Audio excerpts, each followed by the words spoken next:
Another record for Bitcoin. Is the cryptocurrency worth the risk? Volatility in Bitcoin and other digital currencies is raising more than just a few eyebrows. Oh, but Bitcoin has now fallen below 6,000. The price of the virtual currency hit its lowest level in nearly 8 months this morning.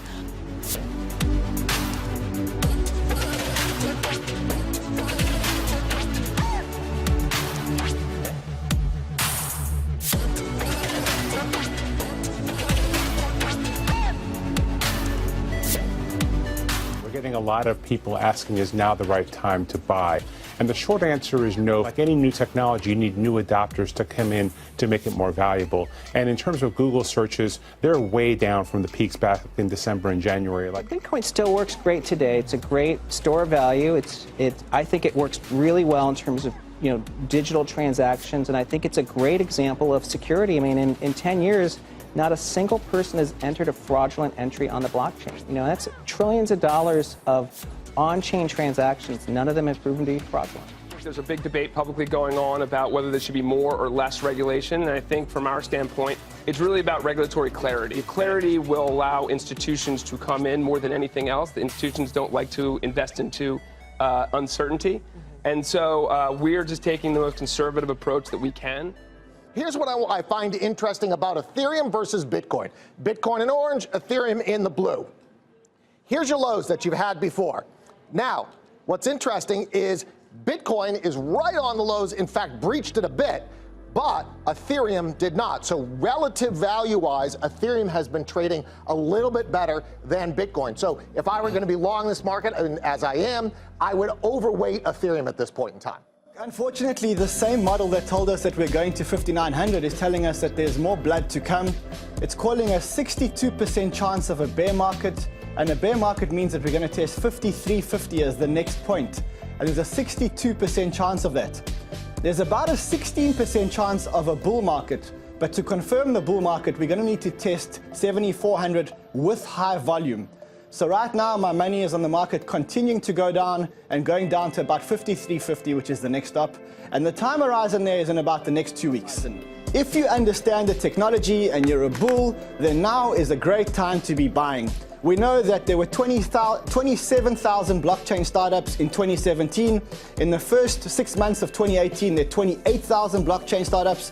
There's a huge venture capital scene, and the blockchain is progressing, and this thing isn't going away. If you're day trading, or you're trading in the next week or 2 weeks, I'm calling 5350 in the next week or two, and so you could possibly take a short position, and there's probably 10% in it. So you got to understand how you got to 20,000. You got to 20,000 because the basis of people who truly believe in Bitcoin was joined by many people who jumped on the bandwagon. That was purely speculation. I don't think you get all the way back to 20,000, but I do think that you need to establish a base whereby the people who really believe in the future of Bitcoin consolidate, and then that provides you a lift up. And that we're not seeing. So I suspect that if you look 10 to 15 years down the road, we will have digital currencies, but the public sector will have involvement in them. It will not be pure Bitcoin. But the blockchain technology, take that seriously. Is there a price at which you'd buy it? Yeah, there is. What's that price? I've said in the past around 5,000. So the volatility has actually dropped as the price has dropped, which is actually a problem, because if you're investing in Bitcoin, it's essentially a call option. You want as much volatility as possible to have as much chance that Bitcoin goes to 50,000, 100,000, 1 million, whatever that high number is. So as volatility drops and the price drops, it actually is a bad thing for the market, especially since it's only about a 200 billion market cap asset, which is de minimis in the grand scheme of things.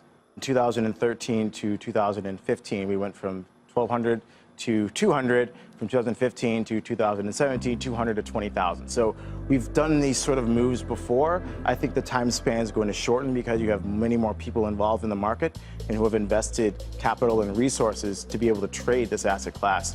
And so now that we have more visibility, more people talking about it, the time between an aggressive bear market and an aggressive bull market, I think is going to shorten.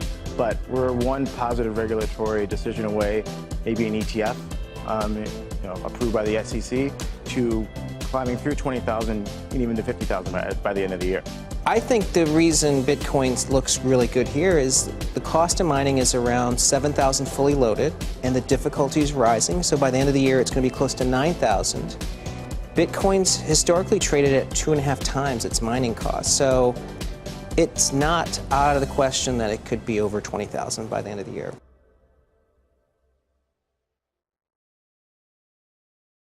Hey there, thanks for checking out CNBC on YouTube. Be sure to subscribe to stay up to date on all of the day's biggest stories. You can also click on any of the videos around me to watch the latest from CNBC. Thanks for watching.